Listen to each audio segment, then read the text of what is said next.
Saudara-saudara pendengar yang kami kasihi dimanapun Anda berada, Anda kembali bersama kami pada acara Telaga Tegur Sapa Gembala Keluarga. Saya Gunawan Santoso dari Lembaga Bina Keluarga Kristen bersama Ibu Wulan Sarjana Teologia akan berbincang-bincang dengan Bapak Heman Ilya Magister Psikologi. Beliau adalah seorang pakar dalam bidang konseling serta dosen di Seminari Alkitab Asia Tenggara, Malang. Perbincangan kami kali ini tentang makna kematian buat anak. Kami percaya acara ini pasti bermanfaat bagi kita sekalian. Dan dari studio kami mengucapkan selamat mengikuti. Pak Eman, ini suatu tema yang sangat menarik yang mungkin jarang dibicarakan. Bahkan ada orang yang merasa enggan untuk membicarakan hal ini, Pak Eman. Sebenarnya bagaimana itu mau membicarakan masalah yang begitu serius, begitu sulit dibicarakan bahkan oleh orang dewasa, tetapi kita mau membicarakannya dengan anak, Pak Eman, tentang kematian. Iya, karena kematian itu seringkali merupakan sesuatu topik yang kita hindari. Kita merasa kurang enak, kurang nyaman kalau kita membicarakan. Itu sebabnya kadang-kadang kita susah untuk membicarakannya bersama dengan anak. Iya, sebenarnya kenapa Pak Eman kita sendiri merasa enggan untuk membicarakan kematian? Ada beberapa kemungkinan penyebab yang saya amati. Kemungkinan pertama adalah kita mungkin memperoleh pengaruh budaya yang berkaitan dengan tahyul. Dan kita tahu budaya timur banyak tahyul tentang kematian ini. Seolah-olah kalau kita membicarakannya, kita sepertinya akan lebih mudah mengalami musibah. Sudah barang tentu pandangan demikian kurang tepat, karena bagi orang percaya, hidup dan mati kita berada di dalam tangan Tuhan yang telah mengalahkan maut. Kemungkinan kedua, kita sering mengaitkan kematian dengan sesuatu yang menyedihkan. Mungkin ada hubungannya dengan kematian orang tua atau saudara kita atau kerabat kita yang kita kasihi. Nah, untuk itu di dalam hal ini kita perlu juga untuk belajar menerima kenyataan kematian kekasih kita terlebih dahulu. Jadi apa sebenarnya manfaat kalau kita membicarakan mengenai kematian kepada anak, Pak Heman? Kita perlu membicarakannya supaya anak memperoleh pengertian yang benar mengenai kematian. Sesuai dengan perkembangannya, anak yang masih muda memang masih sulit memahami tentang kematian. Namun, kita tetap perlu membicarakannya, supaya anak memperoleh pengertian mengenai hal ini.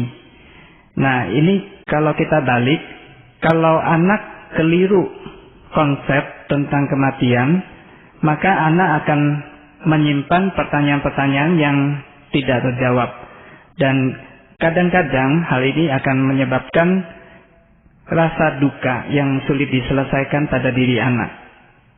Itu sebenarnya konsep yang salah itu yang seperti apa, Pak? Konsep yang salah itu misalnya saja bahwa anak memandang kematian itu sama dengan tidur yang sangat panjang, yang tidak bangun-bangun lagi. Kematian misalnya juga bukan hal yang permanen, sehingga kadang-kadang anak mengharapkan sesuatu yang tidak masuk akal. Misalnya dia meminta binatang peliharaan misalnya yang sudah mati, minta orang tuanya untuk membangunkannya lagi. Ada juga yang mengatakan kematian seperti pergi ke tempat yang jauh, yang indah, yang lama, tidak mungkin kembali gitu, Pak Ben. Iya, itu adalah beberapa konsep tentang kematian yang mungkin terjadi. Nah, kalau hal itu dibicarakan kepada anak, kan tujuan orang tua itu supaya anak bisa memahami dengan bahasanya anak itu ya. Iya. Memang di sini kita berhadapan dengan anak yang belum cukup matang, dan kadang-kadang kita memang tidak bisa menjelaskan semuanya sekaligus. Dan kita di dalam hal ini kita tetap bertanggung jawab untuk menjelaskan sebisa mungkin supaya anak bisa memahami secara lebih tepat. Itu momennya kita bicara itu saat apa, Pak Pak Iman? Kan kita nggak bisa tiba-tiba kita bicara tentang kematian terhadap anak gitu. Betul. Dan ada beberapa momen tentunya. Yang pertama misalnya pada saat kita bercerita biasa saja, kemudian ada cerita-cerita atau dongeng tentang kematian. Nah, kita bisa jelaskan sedikit di situ. Kemudian juga saat misalnya kita menghadapi seorang kerabat atau orang dekat atau siapa saja yang meninggal, atau anak mengatakan bahwa orang tua dari temannya itu meninggal. Nah, itu saat yang baik juga untuk menjelaskan tentang kematian kepada anak. Dan satu kesempatan lagi yaitu kalau anak mempunyai binatang peliharaan. Nah, itu kesempatan yang baik untuk menjelaskan tentang kehidupan dan kematian kepada anak. Ya, Pak Iman, dalam keadaan yang bagaimana itu kesalahan konsep yang tadi Pak Iman katakan atau yang kita bicarakan itu bisa terjadi gitu Pak Iman? Kadang-kadang misalnya kalau anak itu kita lindungi dari perasaan dukanya, lalu kita berusaha untuk misalnya di dalam tanda kutip menghibur dia dengan sesuatu yang tidak benar, itu bisa menyebabkan anak mengalami atau memperoleh konsep yang salah tentang kematian. Nah, sebagai contoh misalnya ada binatang peliharaannya itu mati misalnya. Kemudian kita diam-diam membelikan anak binatang yang mirip, yang baru begitu. Nah, kelihatannya memang anak tidak sedih lagi, tetapi dengan demikian dia memperoleh konsep yang salah tentang kematian. Karena seolah-olah kematian itu bukan sesuatu yang permanen. Pak Heman, kalau secara tidak sadar atau orang tua belum memiliki pengetahuan yang tepat mengenai bagaimana cara menyampaikan konsep yang benar kepada anak tentang kematian, lalu udah keburu salah begitu menyampaikannya, dampaknya menurut Pak Heman tuh terhadap anak bagaimana Pak Heman? Ya, ada beberapa dampak. Misalnya kalau kita sampai memberikan konsep bahwa mati itu sama dengan tidur yang panjang, untuk anak yang peka mungkin saja mereka tidak berani tidur karena takut tidak bisa bangun lagi. Atau misalnya beberapa konsep, kalau ada anak yang sampai misalnya menulis surat kepada sahabatnya yang sudah meninggal, atau bahkan ada yang menulis surat kepada ayahnya di tempat yang jauh, di tempat yang dikatakan indah sekali, padahal ayahnya itu sudah meninggal. Nah, ketika anak melakukan hal ini, dia tidak mendapat fakta yang sebenarnya, ada rasa duka yang prosesnya belum selesai. Misalnya pada suatu ketika anak itu dewasa, dan dia tahu fakta yang sebenarnya, dia bisa marah sekali kepada orang tuanya atau kepada kita yang tidak menjelaskan dengan benar soal kematian, karena seolah-olah dia merasa dibohongi. Tapi kalau misalnya untuk sementara waktu aja, nggak sampai dewasa gitu Pak Heman, jadi istilahnya masa transisi begitu, untuk dia kan belum dewasa, belum cukup kuat, ya kita biarkan gitu, boleh dia nulis surat seolah-olah papanya itu masih ada di suatu tempat yang dia nggak tahu gitu, tempat yang indah begitu, seperti yang Pak Heman tadi jelaskan. Nanti kalau udah dewasa baru diberitahu gitu, itu tetap buruk dampaknya ya Pak Heman? Iya, menurut saya begitu, karena kita perlu juga memberi kesempatan kepada anak untuk melalui proses kedukaan ini secara wajar ya. Betul. Dan kalau dia sudah bisa melewati proses ini, nanti baru kita bantu untuk dia mengatasi perasaan duka ini. Saya kira itu akan lebih sehat. Ya, Pak Eman tadi mengatakan bahwa kita menjelaskan tentang kematian itu saat yang tepat itu kalau ada hewan kesayangan atau peliharaannya itu yang meninggal gitu, yang mati gitu ya Bapak. Iya. Nah Pak, itu bagaimana kita menjelaskan, kan hewan dan manusia ini kan sesuatu yang berbeda gitu Pak Eman. Iya, betul. Dan di dalam kesempatan ini tentu saja kita juga perlu menjelaskan bahwa ada perbedaan kematian antara binatang dengan manusia. Misalnya saja kita bisa menjelaskan bahwa jiwa manusia itu berharga di mata Allah. Dan karena itu Allah menyelamatkan manusia berdosa melalui anaknya yang tunggal, Tuhan Yesus Kristus. Sedangkan binatang itu diciptakan untuk hidup manusia. Mungkin dengan penjelasan yang seperti ini, anak akan mempunyai konsep yang lebih tepat mengenai kematian. Ya, tapi binatang itu adalah binatang yang dia sayangi, Pak Iman. Yang dia tiap hari kumpul atau bermain dengan binatang itu. Kalau kita jelaskan semacam itu, apa dia nggak malah lebih sedih lagi? Seolah-olah kita itu menyepelekan binatang kesayangannya. Iya, kita mungkin perlu membedakan dua hal ini, yaitu yang pertama perasaan, soal perasaan. Kita tangani perasaan itu dengan menerima bahwa dia tidak apa-apa berduka, dan itu memang sesuatu hal yang wajar, bahwa kalau kita kehilangan suatu makhluk, apalagi orang yang kita kasihi, itu kita wajar berduka. Ada hal yang kedua, yaitu hal konsep. Jadi untuk hal yang konsep ini kita perlu memberikan penjelasan-penjelasan. Jadi kita bedakan dua hal ini. Untuk perasaan kita terima, sedangkan untuk konsep kita luruskan. Pak Herman, itu kan tadi penjelasan antara sama-sama makhluk hidup gitu ya. Satu binatang, satu manusia. Bagaimana kalau benda yang bergerak dibandingkan dengan makhluk hidup yang bergerak? Kan anak-anak suka sulit membedakan gitu. Dianggapnya itu juga hidup juga gitu, Pak Herman. Bagaimana Pak Herman penjelasannya? Betul, ini bagian yang agak sulit, terutama buat anak-anak yang masih sangat muda. Nah, kita bisa menjelaskan bahwa kita, diri kita, dan mereka itu adalah hidup. Jadi anak itu adalah hidup. Dan bahwa kita, mereka itu berbeda dengan benda yang tidak hidup. Walaupun bergerak ya Pak ya? Iya, betul. Walaupun bergerak.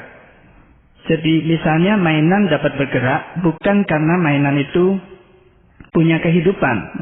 Nah, kita membantu anak memahami bahwa kalau makhluk hidup bedanya itu dia bernafas, dia perlu makan, perlu minum, jantungnya berdegup untuk memompa darah ke seluruh tubuh misalnya. Dan kematian itu berarti berhentinya nafas, berhentinya kerja jantung, berhentinya semua aktivitas. Orang mati tidak dapat melakukan apapun juga. Kalau misalnya mainan, nah itu karena ada baterainya misalnya. Kita bisa jelaskan seperti itu. Pak Herman, dengan kemajuan teknologi nih ya, kan saya dengar di Jepang mainan-mainan udah sangat maju begitu ya. Ada mainan yang bahkan kita bisa kasih makan, ada yang minta minum, terus harus dirawat, tidur. Itu mungkin lebih sulit anak membedakan bahwa itu benar-benar benda mati ya Pak ya? Iya, betul. Jadi memang manusia pandai sekali menciptakan hal-hal seperti itu.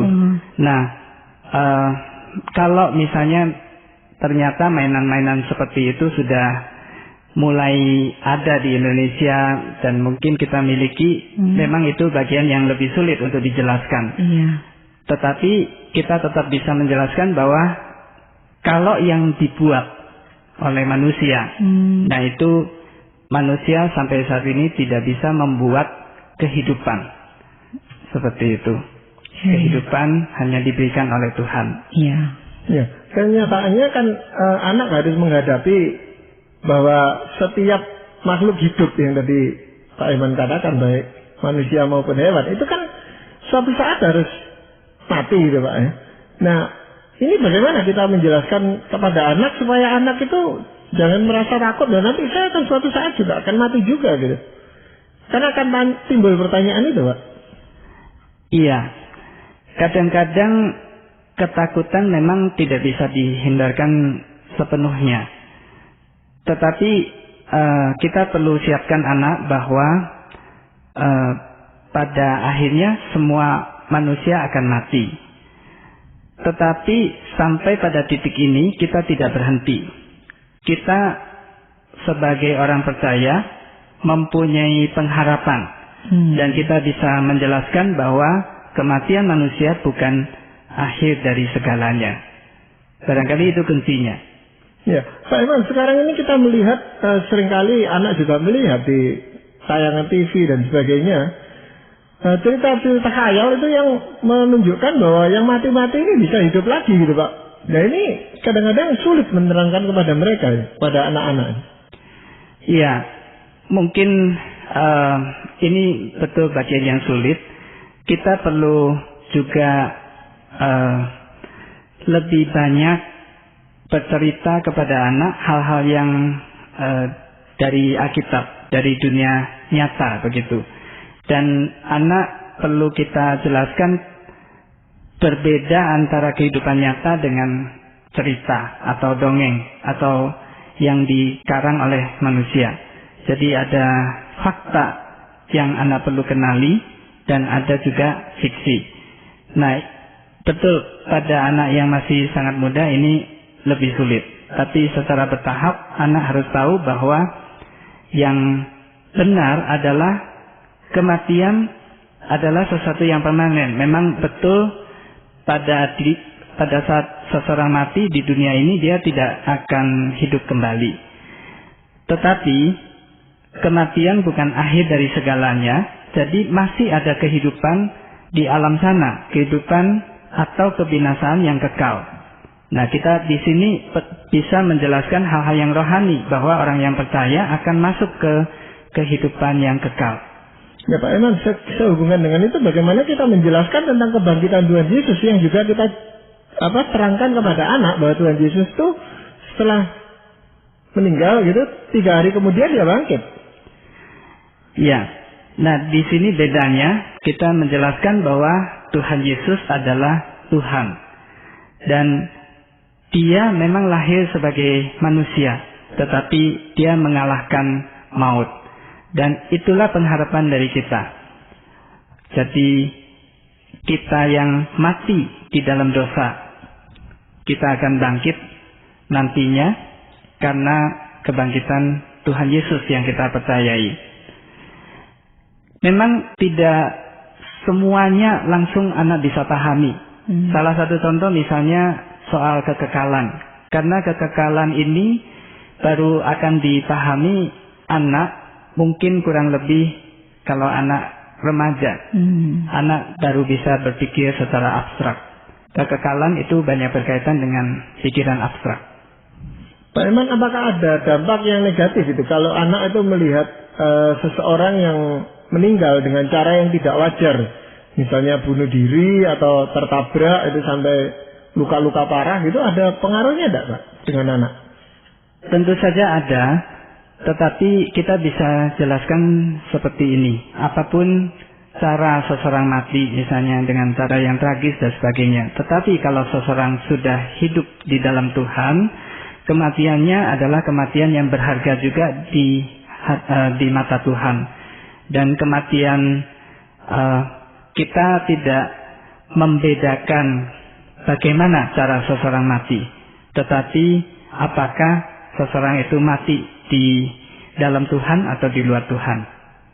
Pak Heman, biasanya kalau acara melayat begitu ya, kita sering menemukan bahwa orang tua seringkali menghindarkan anak dari acara-acara seperti itu gitu.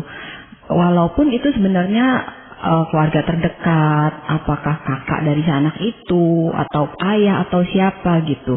Itu sebenarnya positif atau negatif Pak Heman, menurut Pak Heman?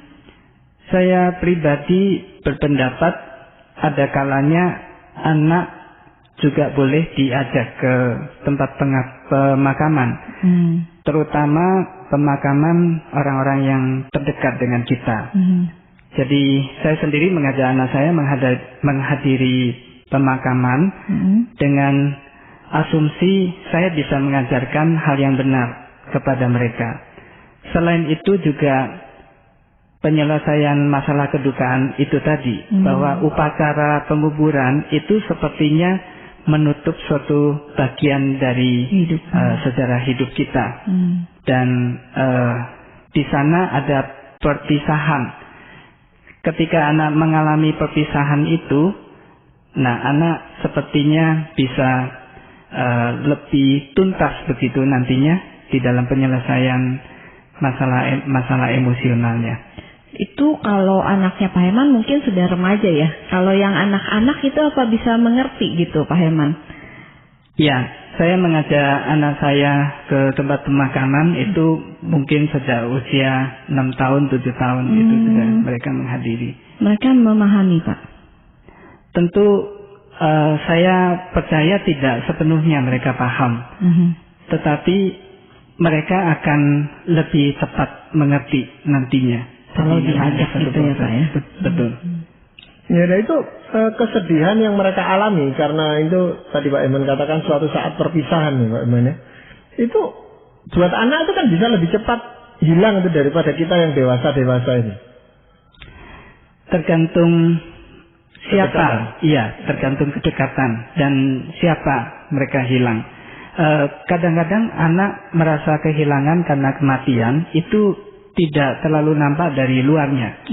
Tetapi diam-diam mereka menyimpan kedukaan. Jadi sekali lagi di sini pentingnya kalau anak misalnya tidak mendapat konsep yang jelas, yaitu dia bisa marah. Ya, tetapi untuk menjelaskan itu kan tidak mungkin sekaligus mereka bisa pahami itu yang Pak Iman katakan. Iya, jadi di sini kuncinya adalah kesabaran kita juga.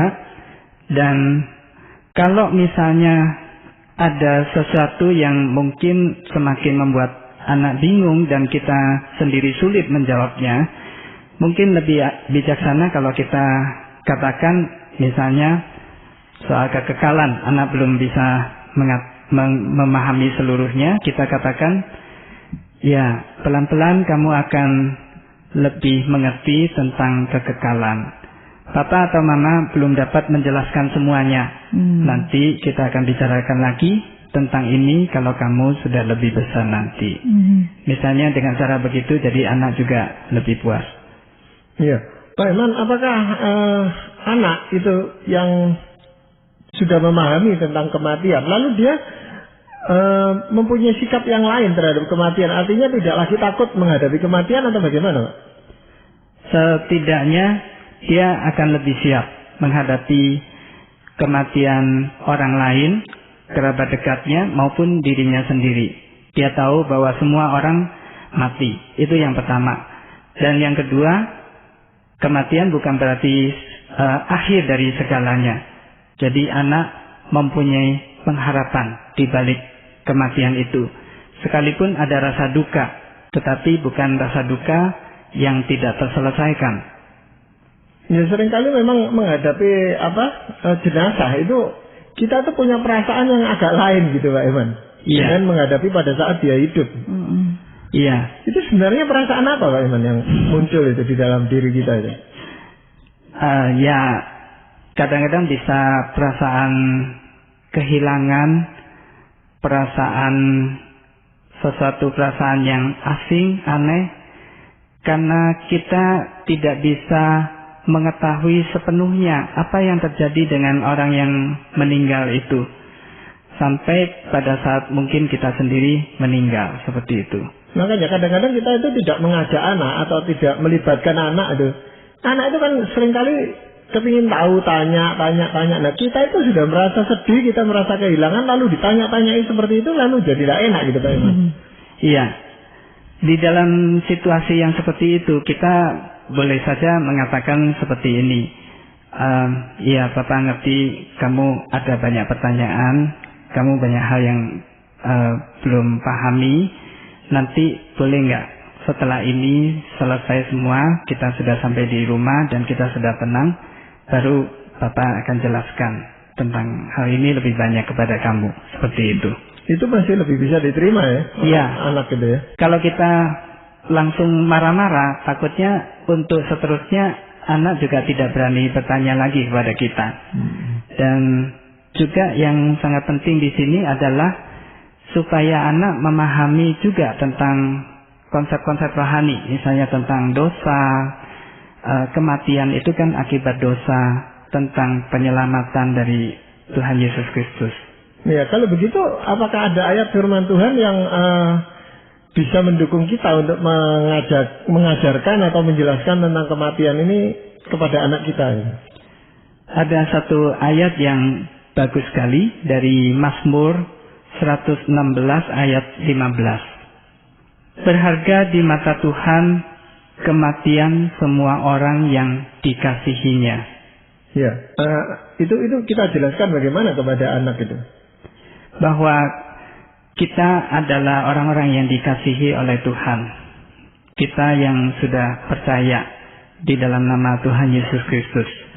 Dan kematian kita itu bukan kematian yang sia-sia, tetapi sesuatu yang berharga di mata Tuhan. Diterima oleh Tuhan ya Pak. Betul. Dan jadi kita mesti menjelaskan kepada anak-anak ini dalam bahasa mereka supaya mereka mengerti gitu Pak Iman ya. Iya, betul. Dan menghadapi kenyataan hidup yang pasti suatu saat akan berakhir. Iya. Terima kasih Pak Iman juga Ibu Wulan untuk perbincangan pada kali ini. Dan para pendengar sekalian, kami mengucapkan banyak terima kasih Anda telah mengikuti perbincangan kami dengan Bapak Heman Elia Magister Psikologi dalam acara Telaga Tegur Sapa Gembala Keluarga. Kami baru saja berbincang-bincang tentang makna kematian buat anak. Bagi Anda yang berminat untuk mengetahui lebih lanjut mengenai acara ini, silakan Anda menghubungi kami lewat surat. Alamatkan surat Anda ke Lembaga Bina Keluarga Kristen atau LBKK, Jalan Cimanuk 58, Malang. Anda juga dapat menggunakan email dengan alamat telaga@indo.net.id. Kami juga mengundang Anda untuk mengunjungi situs atau website kami di www.telaga.org. Saran-saran, pertanyaan, serta tanggapan Anda sangat kami nantikan. Dan akhirnya dari studio kami mengucapkan terima kasih atas perhatian Anda. Sampai jumpa pada acara Telaga yang akan